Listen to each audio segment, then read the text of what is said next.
matin à tous. Le Seigneur vous bénisse. Merci, Frère Vito, pour la prière. L'étude que nous allons voir ce matin, je l'ai intitulée par la question: peut-on être en Christ et ne pas être membre de l'Église du Christ? Peut-on être en Christ et ne pas être membre du corps du Christ?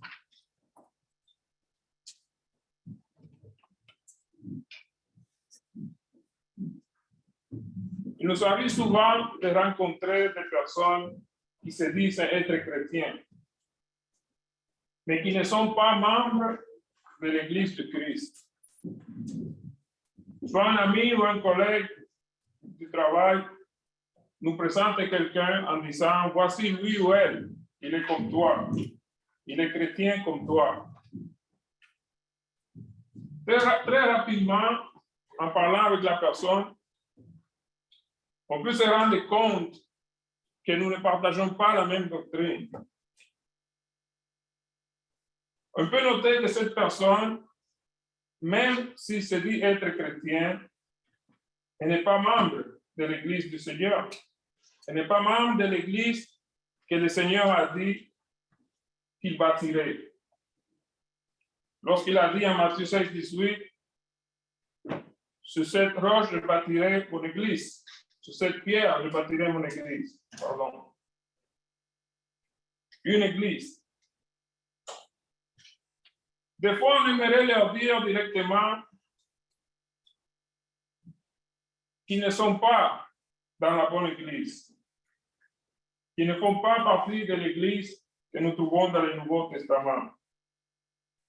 Mais leur dire directement, souvent, c'est que ça cause, c'est que ça éloigne la personne. Donc, il faut saisir les opportunités et aborder les sujets avec patience, avec douceur, tranquillement. Dans les différentes dénominations, il y a plusieurs personnes d'un cœur sincère, sont très sincères, qui croient être dans la bonne Église ou qui croient être dans la vérité. Plusieurs personnes sincères là-bas. Et je suis convaincu que Dieu fait en sorte qu'au moins une fois dans leur vie, ces personnes de cœur sincère qui cherchent un Dieu, Dieu fait en sorte que quelqu'un lui enseigne la vérité, lui prêche la vérité. Quelqu'un qui va leur dire la vérité, qui va leur dire ce qu'ils doivent faire selon les Écritures pour faire partie de l'Église du Christ. Nous trouvons des cas semblables à cela, comme tel était le cas de Corneille, que Dieu a envoyé Pierre pour lui dire ce qu'il devait faire. Le cas de Lydia, l'eunuque. Toutes ces personnes ont été assistées par quelqu'un d'autre, que Dieu a fait en sorte qu'ils puissent écouter la vérité et savoir ce qu'ils devaient faire pour obéir à Dieu. Tel ont été les cas de plusieurs d'entre nous. La plupart des personnes que je connais des églises du Christ, qui ont été avant dans une dénomination, ou ont été membres ou tout simplement fréquenté une autre dénomination. Et dans la plupart des cas, tous ces membres de l'Église du Christ, quelqu'un d'autre est venu leur enseigner, leur prêcher qui n'étaient pas dans la bonne Église, qui n'étaient pas dans le bon chemin. Plusieurs d'entre nous étaient comme ça.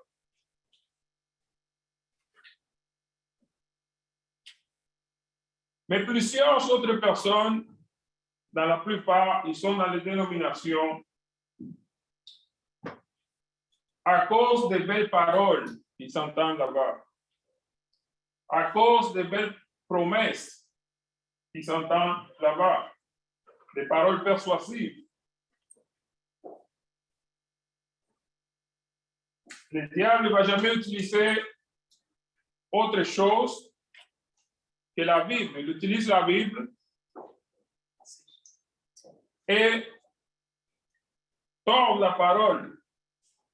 Il utilise la Bible en enseignant des fausses promesses. Ou bien souvent, les membres ne lisent même pas la Bible, se conforment aux paroles persuasives de leur pasteur, de ceux qui leur enseignent. Et ils restent tout le temps éloignés de la vérité.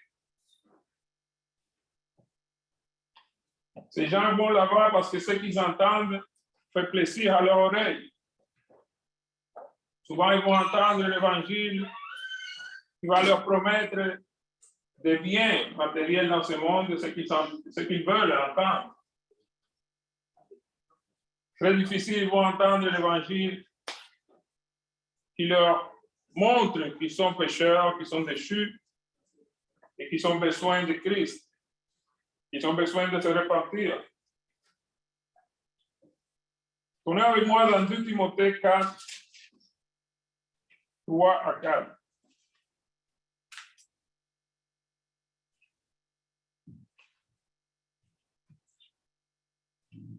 De Timothée 4,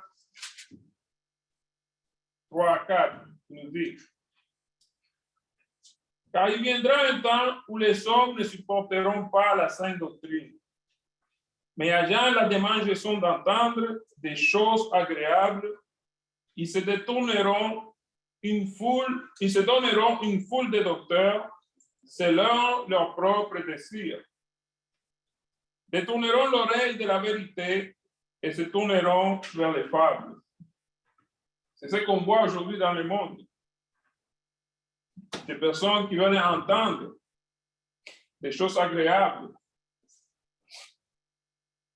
et des choses selon leur propre désir. Est-ce que c'est parce que nous sommes meilleurs que eux, ici l'Église du Christ? Est-ce que c'est parce que nous sommes égoïstes et nous voulons que ce soit seulement l'Église à nous qui soit la seule Église? Ça, c'est des questions que je pose. Mais nous savons très bien que ce n'est pas le cas. Mais plusieurs personnes pensent de nous comme cela. Plusieurs personnes nous calomnient en disant: oh oui, je pense qu'ils sont les seuls qui sont corrects. Je pense qu'ils sont les seuls qui vont au ciel. Ce n'est pas nous croire être les seuls. Mais la parole nous enseigne qu'il y a une seule Église. Il y a une seule Église. Et nous allons voir à travers cette étude quelle est l'Église, ce qui est l'Église. Donc, suivez dans votre Bible afin que vous puissiez dire Amen. Et aussi pour prendre des notes des versets que nous allons lire. L'Église du Christ est la meilleure organisation au monde. Elle est la colonne et l'appui de la vérité. L'Église est un corps composé d'individus, des individus qui ont obéi à l'Évangile et par conséquent ont été ajoutés à ce corps, qui est le corps de Christ. J'aimerais que quelqu'un puisse aller lire dans 1 Corinthiens 10, 17, s'il vous plaît. 1 Corinthiens, chapitre 10, verset 17.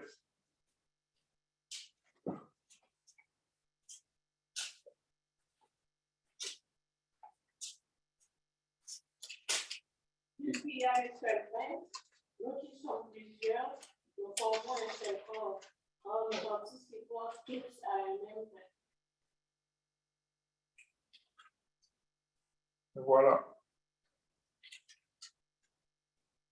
Donc, la parole nous enseigne ici, nous qui sommes plusieurs, c'est-à-dire les membres de l'Église, nous formons un seul corps. Car nous participons tous à un même pain, qui est le corps de Christ.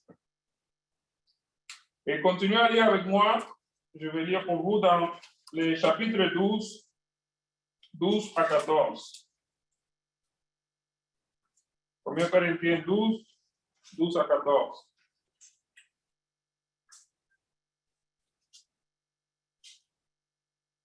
Car, comme le corps est un et a plusieurs membres, et comme tous les membres du corps, malgré leur nombre, ne forment qu'un seul corps, ainsi en est-il de Christ. Nous avons tous, en effet, été baptisés dans un seul esprit, pour former un seul corps, soit juif, soit grec, soit esclave, soit libre. Et nous avons tous été abreuvés d'un seul esprit. Donc, encore une fois, ici, la parole nous enseigne que l'Église est un seul corps composé de ses membres. Ce seul corps, c'est aussi la seule Église. Et Christ est la tête de ce corps. Ce corps a une tête et cette tête, c'est Christ. Comment pouvons-nous imaginer une tête avec plusieurs corps différents? Qu'est-ce que ça pourrait donner? Une tête qui est Christ avec plusieurs corps différents.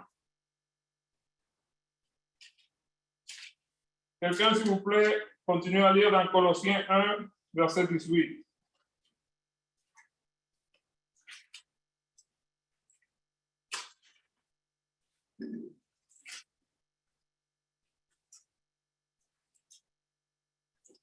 Il est la tête,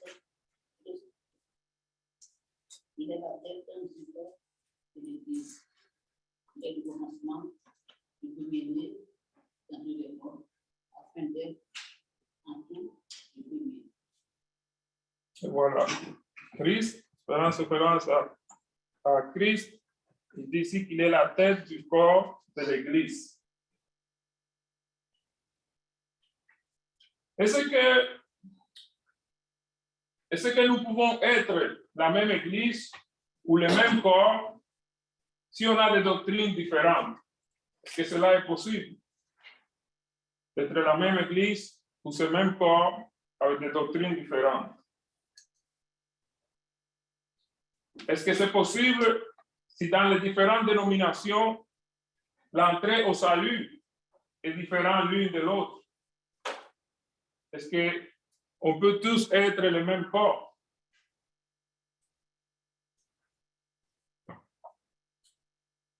Pourquoi les dénominations se nomment d'un nom différent l'une de l'autre? Pourquoi elles ont un nom différent?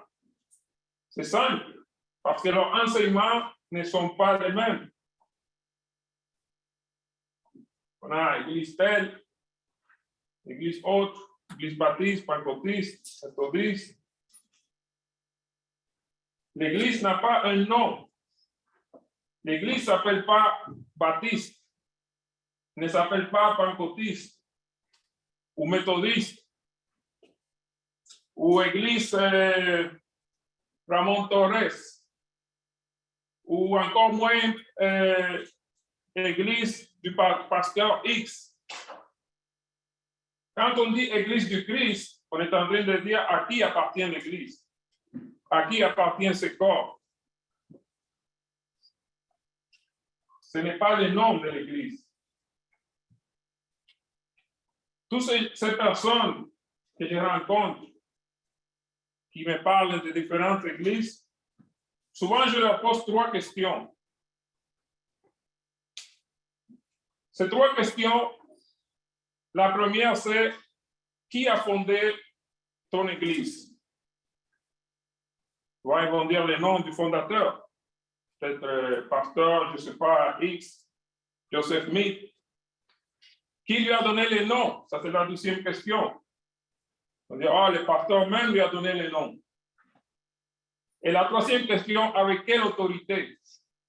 Lorsqu'on arrive à la troisième question, soit ils restent en silence, ils savent quoi répondre, ou ils vont dire tout simplement, Dieu leur a révélé dans un songe, un rêve, et c'est comme ça qu'ils ont eu le nom de leur église. Une erreur que plusieurs font, c'est de dire que dans le Nouveau Testament, nous pouvons trouver plusieurs églises locales avec un nom.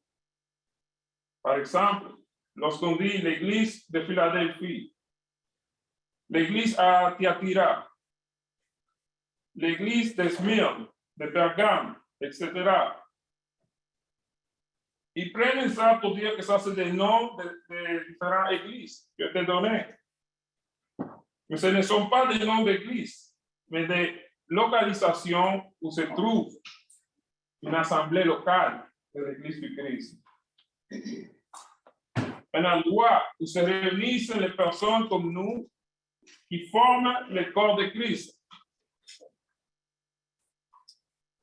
C'est vrai, comme nous sommes en train de voir, que l'église est une, mais il y a plusieurs églises locales. Les églises locales, ce sont des assemblées de membres qui forment part de la seule église. Par exemple, nous avons l'église du Christ à Antioche, l'église du Christ à Corinthe, l'église du Christ à Thessalonique, à Crète, à Lystra et à plusieurs autres endroits. À plusieurs autres endroits se trouvait une église locale de l'église du Christ. L'apôtre Paul, dans son épître aux Romains, dit, en Romains 6, 16, saluez-vous les uns les autres par un saint baiser. Toutes les églises du Christ vous saluent. Toutes les églises du Christ vous saluent en faisant référence à toutes les assemblées de Christ à différents endroits.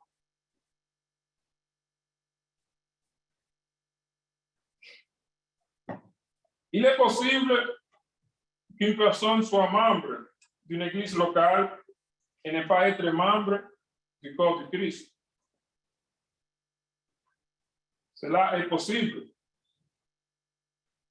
L'apôtre Paul a exhorté les membres de l'église à Corinthe de s'examiner eux-mêmes pour savoir s'ils étaient dans la foi. 2 Corinthiens 13, verset 5.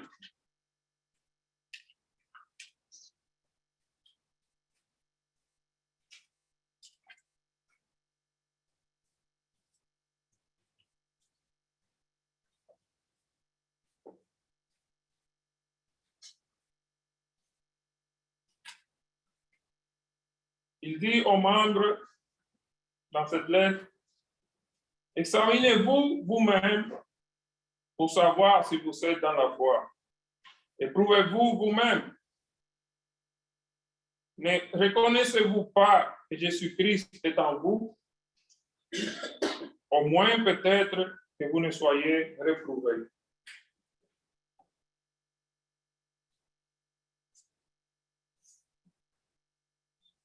Présentement, ici, nous sommes une assemblée locale, une église de Christ locale,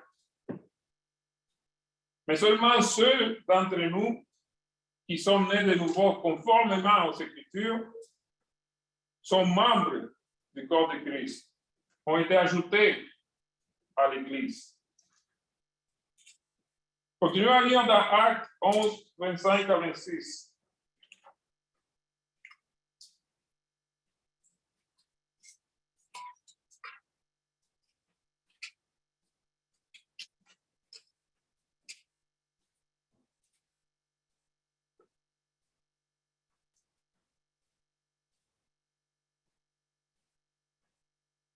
Barnabas se rendit ensuite à Tars pour chercher Saul.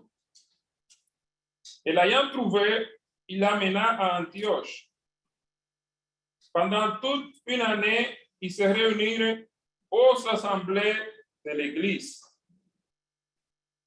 et il enseignait beaucoup de personnes.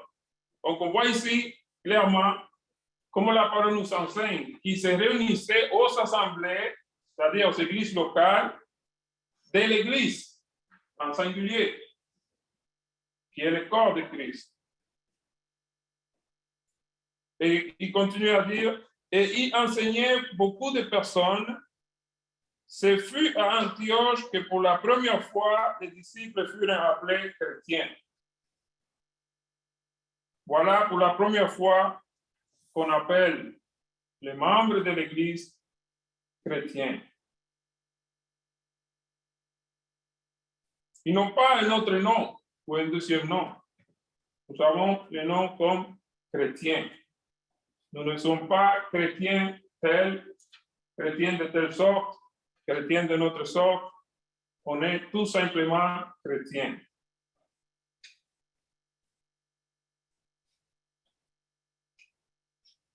Dans les Écritures, nous pouvons trouver que l'Église est connue comme Église de Dieu, Royaume de Dieu, Église du Christ, Royaume de Christ, l'épouse de Christ, la maison de Dieu. Tout ça, c'est de manière que l'Église est connue dans l'Église. Église de Dieu, Royaume de Dieu, maison de Dieu, Église de Christ, l'épouse de Christ, tout ça fait référence à l'Église ou au corps de Christ. Il faut faire attention. Ce local ici, ce n'est pas la maison de Dieu. Nous sommes dans ce local, et notre assemblée, mais quand on parle de maison de Dieu, on parle de vous, c'est moi. C'est nous qui sommes le temple de Dieu. C'est pour ça que Paul a dit aux Corinthiens, ne reconnaissez-vous pas que Christ habite en vous?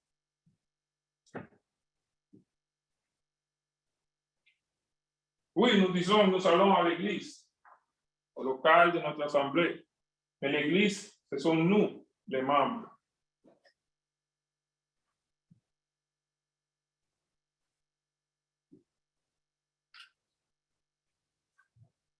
Maintenant, nous avons vu que c'est possible d'être membre d'une église locale et ne pas être membre de l'église de Christ, du corps de Christ. C'est possible qu'une personne soit membre depuis plusieurs années même dans une église locale et ne soit pas membre du corps de Christ. Cela est possible. Mais la question qu'on doit se poser maintenant, c'est le titre de notre étude. Est-ce que c'est possible d'être en Christ et ne pas être membre de l'Église du Christ? Est-ce que cela est possible? D'être en Christ et ne pas être membre de l'Église du Christ. Nous allons voir ça avec les Écritures. Et plusieurs personnes qui se disent être chrétiens croient être en Christ, mais ne veulent pas être membres de l'Église du Christ. Je vous dis tout de suite que cela est impossible. Selon les Écritures, cela est impossible. Et personnellement, ça fait à moi des fois une tristesse de voir comment beaucoup de personnes croient qu'ils sont dans l'Église et qui restent dans les dénominations. Malgré qu'ils écoutent la vérité, ils restent là-bas. J'ai cherché dans les Écritures si d'une manière, dans les Écritures, ces personnes peuvent être en Christ sans être dans son Église. Et je n'ai pas trouvé. Je n'ai pas trouvé qu'il y a une manière d'être en dehors de l'Église de Christ et en même temps être en Christ.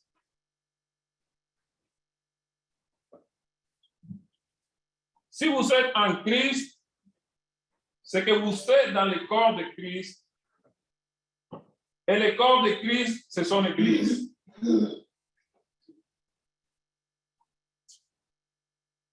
Pense-t-il peut-être être en Christ et être membre de notre corps?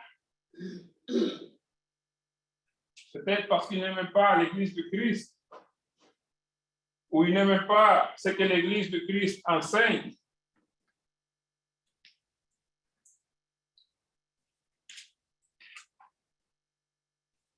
S'il vous plaît, quelqu'un, lisez pour moi dans Ephésiens 4, 1 à 6.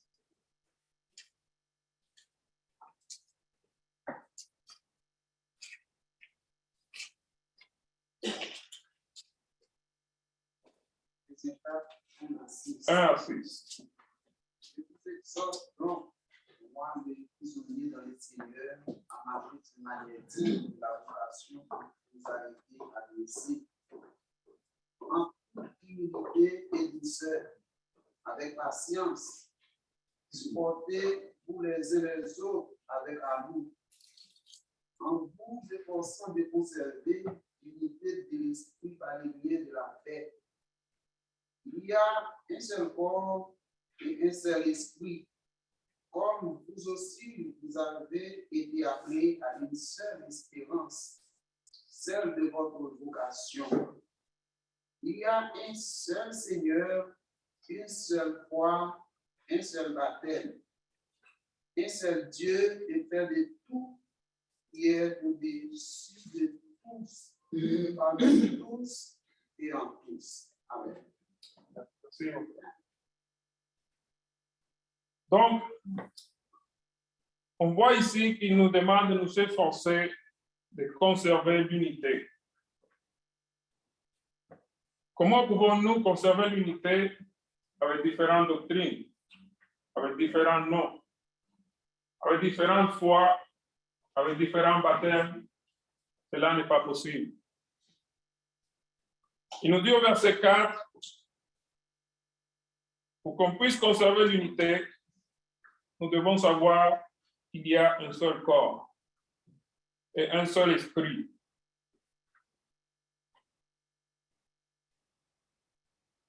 Verset 5, continuons à s'enseigner. Il y a un seul Seigneur. Pas différents types de seigneurs. Une seule foi, comme la foi doit être la même. C'est qu'on croit. La manière d'entrer au salut doit être la même. Et un seul baptême. Combien de baptêmes existe-t-il aujourd'hui dans le monde? Il y a les baptêmes pentecôtistes, baptistes, il y a les baptêmes catholiques, et celui de témoins de Jéhovah, il y a notre baptême, celui que nous croyons de l'Église du Christ. Comment, avec toutes ces différentes croyances, pouvons-nous garder l'unité qui demande l'Écriture ici? Une seule foi, c'est-à-dire une seule croyance, un seul Seigneur, un seul baptême et un seul corps.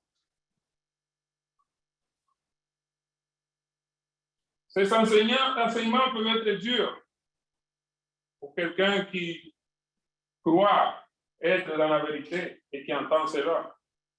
C'est la vérité. Et nous-mêmes devons nous examiner, tel que Paul a demandé aux Corinthiens.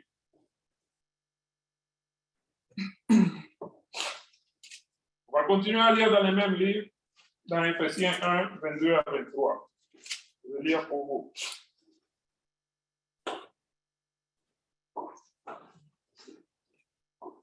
Dans les mêmes livres, on tombe dans le premier chapitre d'Éphésiens, versets 22 à 23.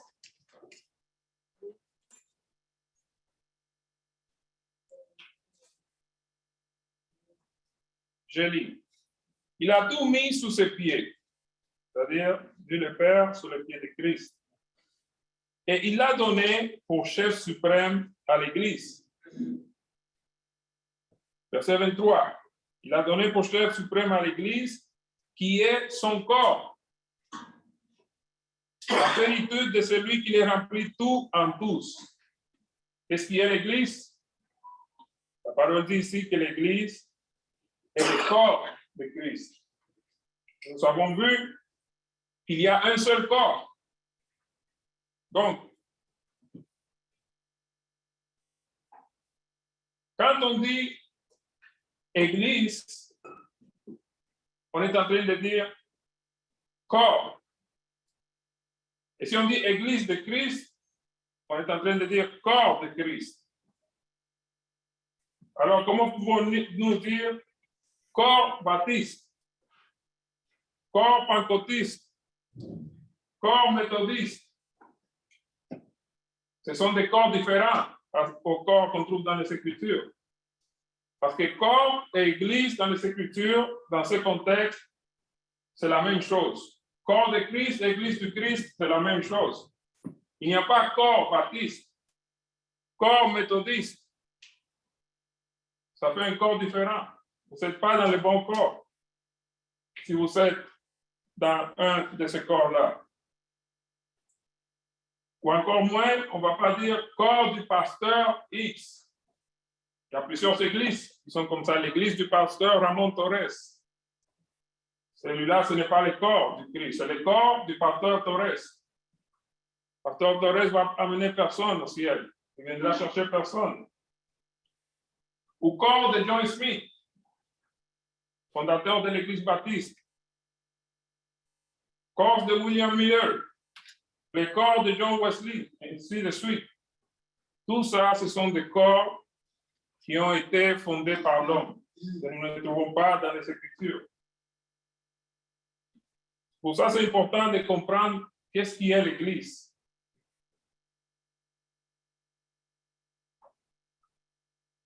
Donc, je pose la question encore à nouveau. Comment une personne peut être en Christ et ne pas être dans l'Église du Christ, ou ne pas être dans le corps de Christ? On voit que c'est impossible.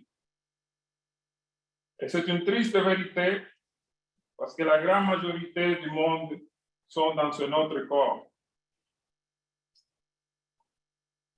Si vous êtes en Christ, c'est que vous êtes dans le corps de Christ. Et ce corps, qui est l'Église, lui appartient à Christ. Donc, pour être sûr d'être sauvé, pour être sûr que lorsqu'il viendra, il va vous prendre avec lui, vous devez être sûr d'être membre de l'Église de Christ. Vous devez être sûr d'être dans ce corps. Ce n'est pas quelque chose qu'on doit prendre à la légère, c'est très sérieux.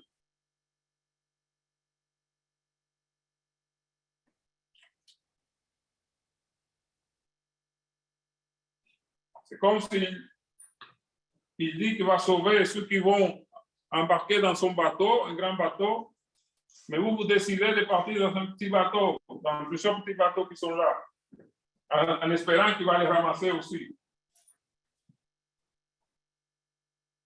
Il est le sauveur de son Église, de son corps. On continue dans le livre d'Éphésiens, Éphésiens 5, verset 23.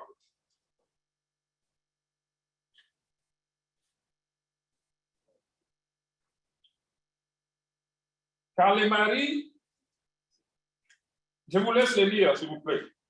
Éphésiens 5, verset 23. Car le mari est le chef de la femme, comme Christ est le chef de l'Église, qui est son corps et dont il est le sauveur. Et voilà. Christ est chef de l'Église, qui est son corps. Et donc, il est le sauveur de son corps. Pas des autres corps qui ont été inventés. Quelqu'un d'autre dans 1 Corinthiens 15, 24.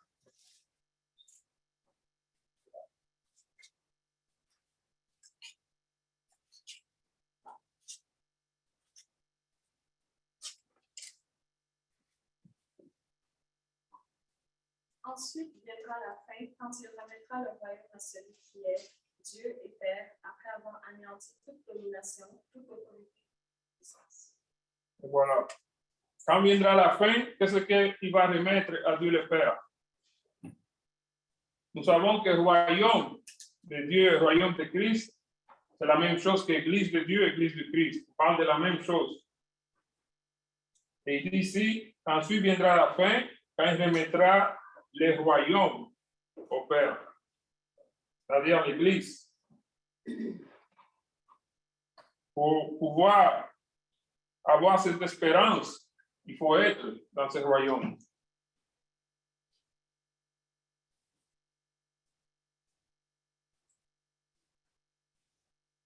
Comment pouvons-nous savoir d'être dans la seule Église du Christ?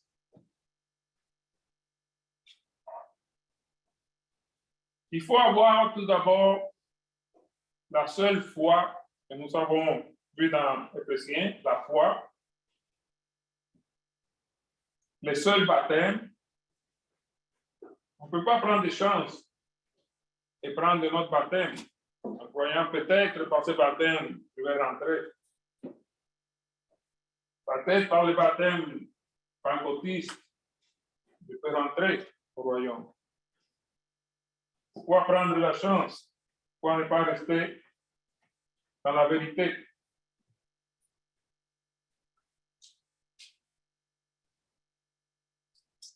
Nicodème était un homme très sage et très religieux, un docteur de la loi, et malgré toute sa sagesse, Jésus lui a dit qu'il était nécessaire pour lui, il était nécessaire pour Nicodème de naître d'eau et d'esprit pour rentrer dans le royaume de Dieu, qui est son Église.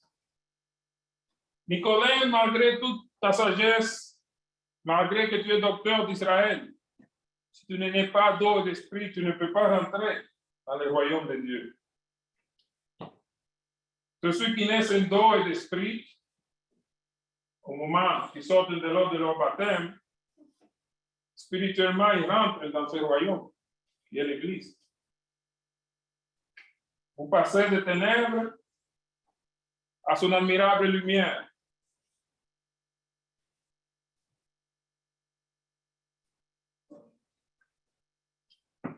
Et comme je viens de le dire il y a quelques minutes, les dénominations ont une foi et un baptême différents. Chacun a un baptême différent l'un de l'autre. Mais ce que les Écritures nous disent en Galates 3, 26 à 27.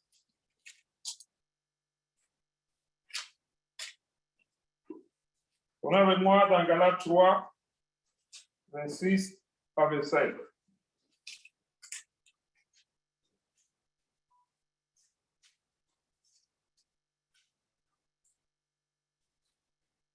La parole dit, car vous êtes tous fils de Dieu par la foi en Jésus-Christ. Vous tous qui avez été baptisés en Christ, vous avez revêtu Christ. Donc, vous tous qui avez été baptisés en Christ, vous êtes rentrés dans le corps de Christ, dans l'Église, dans son royaume. Et vous avez revêtu Christ.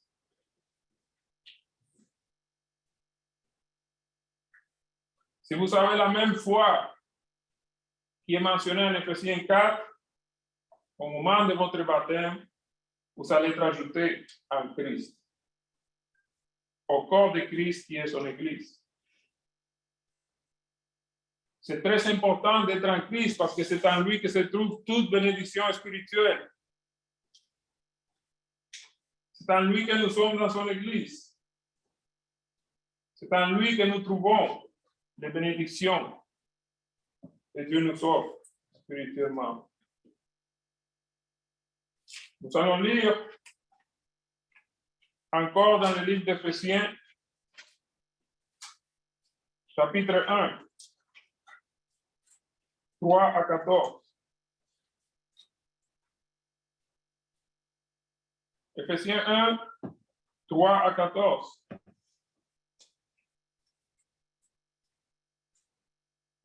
Béni soit Dieu, le Père de notre Seigneur Jésus-Christ, qui nous a bénis de toutes sortes de bénédictions spirituelles dans les lieux célestes en Christ.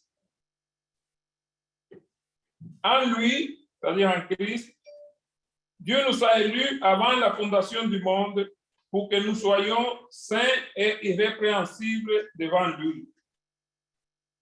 Nous ayons prédestinés dans son amour à être ses enfants d'adoption par Jésus-Christ, selon le bon plaisir de sa volonté. Donc on peut voir dans ces versets, ces 3 premiers versets, que depuis la fondation du monde, Dieu avait déjà dans sa pensée l'Église. Car il a prédestiné sauver l'homme en Christ. Si on comprend ce qu'est l'Église, on peut comprendre ce que la parole nous enseigne quand il dit qu'il nous a prédestinés. Que plusieurs dénominations enseignent que ce sont des individus, individuellement, que Dieu a prédestiné sur lui. Ce n'est pas cela. J'ai fait un cercle imaginaire. Dans ce cercle imaginaire, ça représente le monde, où est-ce que nous sommes. Et dans ce autre cercle à côté, ça représente Christ. Donc, Dieu a prédestiné sauver l'homme en Christ. Donc, l'homme qui passe de ténèbres ici à Christ, qui passe de ténèbres à son admirable lumière. C'est comme ça que Dieu a prédestiné sauver l'homme en Christ, pas des hommes individuellement en dehors de Christ. Personne individuellement a été prédestiné à être sauvé si ce n'est pas en Christ. C'est en Christ que Dieu sauve l'homme. Il a prédestiné sauver l'homme en Christ. C'est pour ça que toute bénédiction spirituelle se trouve en lui. C'est pour ça qu'il faut être en lui, dans son corps, qui est l'Église. Continuez à lire verset 5. Je reprends le verset 5. Nous ayons prédestinés dans son amour à être ses enfants d'adoption par Jésus-Christ, selon le bon plaisir de sa volonté. À la louange de la gloire de sa grâce qu'il nous a accordée en son bien-aimé, encore une fois en Christ. En lui, en Christ, nous avons la rédemption par son sang, la rémission des péchés, selon la richesse de sa grâce. Que Dieu a répandu abondamment sur nous par toute espèce de sagesse et d'intelligence, nous faisant connaître les mystères de sa volonté selon les bienveillants desseins qu'il avait formés en lui, pour les mettre à exécution lorsque le temps serait accompli, de réunir toutes choses en Christ, celles qui sont dans les cieux et celles qui sont sur la terre. En lui, en Christ, nous sommes aussi devenus héritiers, ayant été prédestinés suivant la résolution de celui qui opère toutes choses d'après les conseils de sa volonté, afin que nous servions à la louange de sa gloire, nous qui d'avance avons espéré en Christ. En lui, en Christ, vous aussi, après avoir entendu la parole de la vérité, écoutez bien, après avoir entendu la parole de la vérité, l'évangile de votre salut, en lui, vous avez cru et vous avez été scellés du Saint-Esprit qui avait été promis, lequel est un gage de notre héritage, c'est-à-dire une garantie de notre héritage pour la rédemption de ceux que Dieu s'est acquis à la louange de sa gloire. Donc on voit ici l'importance que c'est d'être revêtu de Christ. C'est ça qu'on appelle être revêtu de Christ, lorsqu'on est en Christ. Nous avons lu en Galates 3, 27, que ceux qui ont été baptisés en Christ et ont revêtu Christ. Donc, par conséquent, ils sont membres du corps du Christ qui est son Église. Et ce terme pour rentrer, le terme pour rentrer dans son Église, je vais lire un dernier passage. Il me reste encore quelques minutes pour lire ce dernier passage, pour qu'on voit les termes pour rentrer dans son Église. Acte 2, verset 36.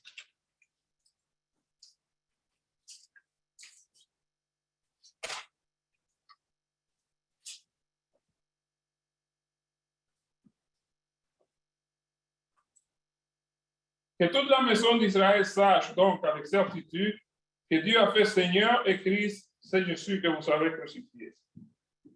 Après avoir entendu ce discours, ils eurent le cœur vivement touché. C'est-à-dire, ils ont cru au discours qu'ils ont entendu.